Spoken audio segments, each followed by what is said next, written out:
Di usia 30 tahun ke atas menjaga kesehatan tulang tentu menjadi hal yang harus dilakukan.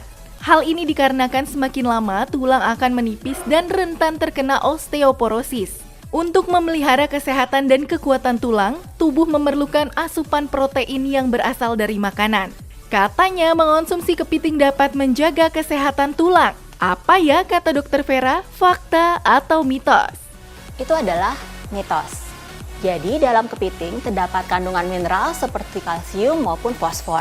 Kita semua tahu bahwa kalsium maupun fosfor berfungsi untuk menjaga kesehatan tulang dengan cara membantu menyerap kalsium maupun membantu mineralisasi pada tulang kita.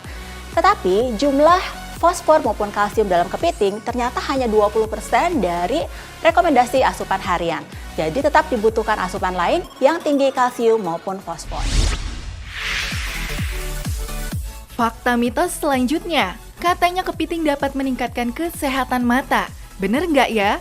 Mata sendiri merupakan salah satu organ terpenting. Siapa sih yang nggak mau punya mata yang sehat? Tapi itu fakta atau mitos ya? Itu adalah fakta. Jadi dalam kepiting mengandung kandungan omega 3 yang cukup tinggi, terutama kandungan EPA dan DHA-nya.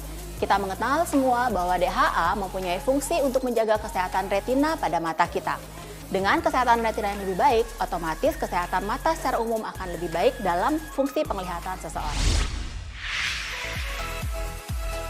Saat hamil, konsumsi makanan menjadi salah satu hal yang penting untuk diperhatikan. Tapi bagaimana ya dengan kepiting? Karena katanya ibu hamil tidak boleh mengonsumsi kepiting. Tapi ini fakta atau mitos? Itu adalah mitos. Jadi yang pertama, ibu hamil sangat penting untuk mengonsumsi kepiting. Terdapat kandungan protein yang cukup tinggi pada saat kita mengonsumsi satu porsi kepiting, yaitu sebanyak 15 gram. Kita tahu semua bahwa konsumsi protein penting untuk menjaga agar kandungan tetap sehat dan tetap terpelihara dengan baik. Yang kedua adalah kandungan B12 atau B9 atau asam folat yang cukup tinggi pada kepiting. Kedua vitamin B tersebut akan mencegah terjadinya anemia pada ibu hamil. Dan kita semua tahu bahwa asam folat penting menjaga terhindar dari penyakit neural tube disease yang seringkali ditemukan pada saat kondisi hamil muda. Tetapi hati-hati, ketika kita mengonsumsi kepiting, penambahan garam akan meningkatkan kandungan natrium pada kepiting. Dikhawatirkan, konsumsi natrium yang terlalu tinggi akan membuat ibu hamil untuk rawan mengalami tekanan darah tinggi dan akan terjadi penimbunan cairan seperti bengkak pada kaki. Sehingga konsumsi kepiting pada ibu hamil tidak boleh terlalu sering maupun terlalu berlebihan. Penyakit jantung masih menjadi salah satu penyakit mematikan. Berdasarkan data WHO, penyakit kardiovaskular merenggut nyawa 17,7 juta setiap tahunnya. Berolahraga mengonsumsi makanan yang membuat jantung lebih sehat menjadi cara yang mudah dilakukan. Lalu bagaimana dengan mengonsumsi kepiting ya? Itu adalah fakta. Sebenarnya dalam kepiting terdapat berbagai zat yang berfungsi untuk menjaga kesehatan jantung kita. Yang pertama adalah kandungan omega 3. Kita semua tahu bahwa omega 3 berfungsi sebagai anti radikal bebas dalam tubuh kita, selain juga mencegah terjadinya peradangan dalam badan kita. Nah, kedua zat tersebut tentu saja memberikan efek proteksi untuk mencegah terjadinya kelainan jantung. Yang kedua, ternyata dalam kepiting mengandung banyak vitamin C, vitamin B12 maupun asam folat. Ketiga zat tersebut ternyata membantu untuk meregulasi kandungan homocysteine dalam tubuh kita.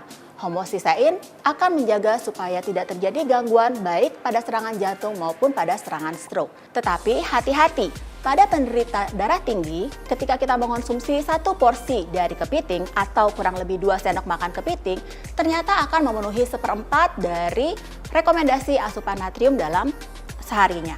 Nah, belum lagi apabila kepiting tersebut diolah dengan menambahkan berbagai macam bumbu dapur yang mengandung tinggi natrium. Peningkatan asupan natrium yang cukup tinggi akan berkorelasi dengan resiko peningkatan tekanan darah dan akan menimbulkan gangguan jantung pada seseorang yang memiliki penyakit hipertensi.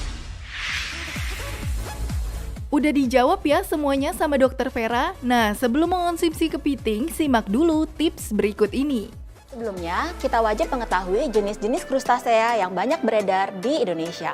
Yang pertama adalah golongan rajungan. Golongan rajunan adalah golongan krustasea yang hidup di perlautan dalam. Sedangkan kepiting adalah golongan krustasea yang dapat hidup baik di air laut dangkal maupun di daratan selama 4-5 hari. Dan juga terdapat golongan lain seperti golongan kepiting soka. Kepiting soka ini memiliki kelebihan karena kita dapat memakan cangkangnya. Di dalam cangkang maupun kulit dari kepiting terdapat zat gizi yang penting, yaitu golongan chitosan maupun golongan karotenoid. Chitosan berfungsi untuk membantu menghambat penyerapan dari kolesterol maupun lemak di dalam tubuh, sehingga membantu untuk menurunkan kadar kolesterol jahat dalam tubuh kita. Ketika membeli kepiting, biasanya di supermarket kita bisa menemukan kepiting dalam kondisi segar maupun dalam kondisi beku. Harus diingat bahwa ketika memilih kepiting tersebut, pastikan bahwa warna kepiting tersebut adalah warna merah yang cerah dan terdapat bau yang segar dan tidak berbau amonia. Ketika kita membeli kepiting segar, dianjurkan untuk menaruhnya di lemari es selama 4-5 hari untuk kita gunakan. Untuk pengolahan kepiting sendiri dianjurkan untuk pengolahan dengan sedikit sekali menambahkan natrium agar tidak menambah kandungan natrium dalam kepiting. Biasanya dianjurkan dalam bentuk penyajian yang direbus ataupun dipanggang sehingga tidak diberikan bumbu yang berlebihan dan aroma dan rasa dari kepiting serta zat gizinya tetap terjaga dengan maksimal.